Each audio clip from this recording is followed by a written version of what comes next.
Може ли да пропадне потпишувањето на договорот за изградбата на реверзибилната хидроелектрана Чебрен?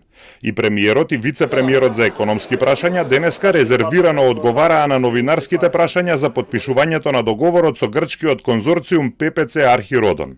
Рокот за потпишување на договорот требаше да истече денеска, но е пролонгиран зашто грците поднеле жалба до Министерството за животна средина кое го води целиот процес. Оттаму не откриваат детали за жалбата и најавија повеќе информации во наредните денови. Вице-премиерот Битики вели дека не чул дека е возможно договорот да пропадне, но повикува на носење храбри одлуки.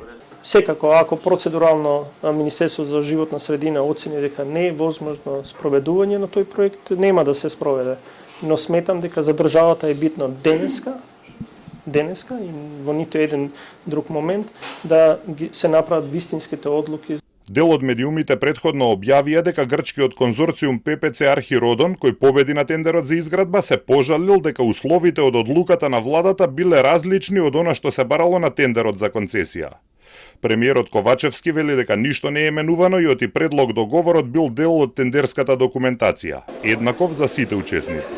На добитникот на тендерот е да го потпише договорот, меѓутоа забелешки во однос на самиот договор, кој што бил предмет на тендерска документација, во кој што учествувале 9 или 10 компании, практично е невозможно да се имплементираат, бидејќи во тој случај што ќе кажат другите кои што учествувале во тендерот. Така да мора да бидат запазени сите законски регулативи. Сдруженијето на инженери на Македонија бараше поништување на договорот кој според нив е спротивен на македонските интереси. Тие сметаат дека владата треба сама да ја изгради хидроцентралата и да биде целосно во државна сопственост. Според тендерската документација, грчката фирма треба да ја изгради хидроцентралата на Црна река од околу 1 милиарда евра и во наредните 60 години да биде сопственик на 2/3 од централата. Владата ќе биде сопственик на 1/3. Во наредните 60 години грците ќе ја добијат и хидроцентралата Тиквеш. После 60 години тие треба да бидат целосно предадени во државна сопственост.